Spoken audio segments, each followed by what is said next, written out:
Bethany Simona, this is Megan. She has generalized anxiety disorder and uses a journal to jot down her triggers. So Megan, how's it been going lately? I've been feeling a lot more anxious lately. When you say that you're more anxious, how would you describe those feelings internally? Well, my heart starts to race. I start breathing a lot more heavily, and I just get sweaty all over. With the recent anxiety attack that you had, was there anything that particularly triggered it or that was going on? Well, I've been off for about 3 days, and I was really tired, so I was trying to catch up on my sleep and rest. And I hadn't done anything around the house, and I just started, all of a sudden I just thought about everything I needed to get done, and I just got really overwhelmed, and I had an anxiety attack. What did you do when the anxiety started, to cope with it and to try to calm down? I jotted what was going on down in my journal, and then I just rushed to complete all the tasks. So I wasn't even completing them well. I was just trying to get them done so I would stop feeling so anxious. What went through your mind when you were rushing to do all those tasks? I started to blame myself, then tell myself that I couldn't accomplish anything and that I was lazy. What do those inner thoughts make you feel about yourself? The thoughts start piling on and make me feel like I can't accomplish anything and that I'm going to be unsuccessful in life.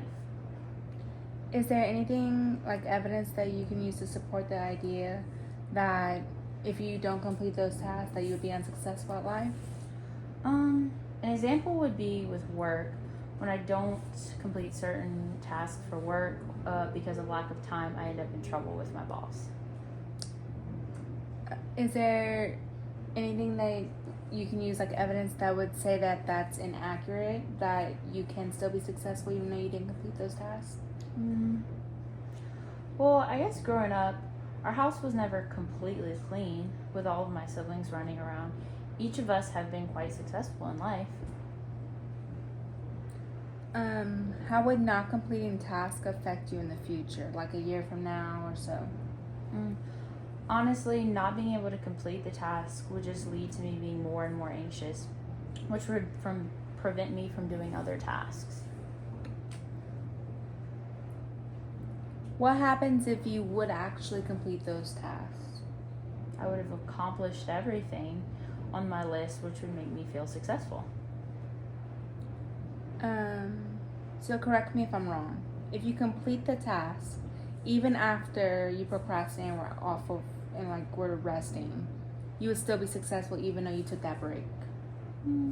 Yeah, that's right. So what does that mean for the situation? Means that even though I procrastinated and took a break after work, I was still able to complete the task and to still be successful. So in the future, what could you do to alleviate or prevent the anxiety? I guess I could work on my time management and planning things out better. What ways could you plan out those chores? Can you think of an example? I usually do well if I make a list and I'm able to check off everything as I do it. Whenever you're able to check off on those lists, does that make you feel more accomplished? Yes, a lot more accomplished because I can visually see the things being done. What else could you do to knock out that anxiety to quickly if it started up again before it got to the point of panicking? I guess I could work on the breathing techniques you showed me and try to dispute my negative thoughts. There are a few other ways we could work on that anxiety. One would be some relaxation techniques. So this one would be to try to help ground yourself. You could take a moment when you're anxious and think of all your 5 senses. The sight, smell, taste, hear. Sight, smell, taste, hear, touch. So we can practice that right now. What are 3 things that you see right now? Well, I see a painting on the wall, I see the plants here in your office. And I see the pretty flowers on your table. Okay, that's good. So next is sound. What are 3 things that you can hear right now? I can hear the cars outside. I can hear people walking in the hallway. And I can hear the sound machine. Next would be touch. So feel around, and what are 3 things that you can feel? I can feel the texture on the couch. I can feel the throw you have on the couch. And I can feel the sweat in my palms. Okay, what about something you can taste? Well, I can taste the water that I've Wait, been you gotta drinking. drink your cup. There you go. I can taste my water, which has flavoring in it. And I could taste my lunch when I eat it after this meeting. So the last one is smell. So take a deep breath and try to pinpoint some things that you can smell.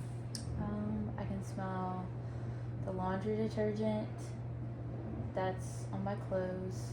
I can smell the essential oils, lavender I think it is. And I can smell someone heating up their lunch in the other room. Okay, good. That's some great practice of those techniques. Now, if you use this when you're anxious, it can help distract your mind and ground you and keep you from spiraling pretty much. Now, have you been getting out of the house and going anywhere since you started being more anxious? Sometimes. I've been staying home more often though. I feel like I don't have the energy to do things and leave my house. Where did you go and what would you do before you started becoming more anxious? Like, what activities would you do? I used to go walk in Munkus Park a lot. What did you enjoy about walking in Munkus Park? I enjoyed the sights. I liked seeing all the people walking around, sitting by the pond, and even sometimes I'd go running in the back of the park and I'd run and look at all the nice houses in the back.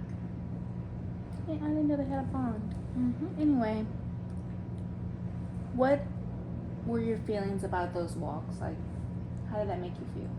I feel a lot more relaxed. It felt good because I was getting exercise, and it helped clear my mind. Okay. So it seems like going to the park helped with your mental health, helped keep you calm and relaxed. It also was a way for you to get some exercise. Could you see that the outcome of those feelings that you had outweighed the initial feelings of being anxious and low energy from before?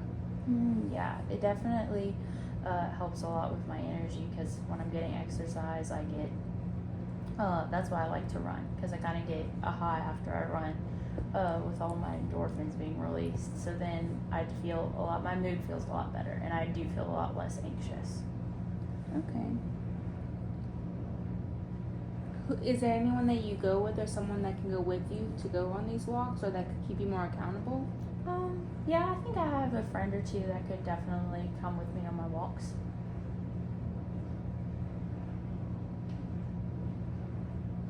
Maybe you should try reaching out to one of them and seeing which one would be available that would be willing to keep you accountable. Not you keeping them accountable. Just to go for walks, and it would be a reason for you to get out the house and socialize. Yeah, I think I might try doing that. So what other things could you do to help with your anxiety? I could definitely journal more. How often are you journaling? Usually about twice a week. Is that every time you have anxiety? No, I don't do it every time I have anxiety. But it would help if I did do it every time I had anxiety. Which usually, I used to be in the habit of doing it at the end of every day, but I've kind of gotten out of that habit. What made you get out of that habit? I guess just staying so busy all the time with work and everything, and then I'd be tired when I got home, and just really not taking the time to get into those routines. So you can try to continue working on the journaling. Maybe every time you are anxious, instead of waiting to the end of the day, jotting it down either during or while it happens, so you can remember what happened and the feelings that go with it.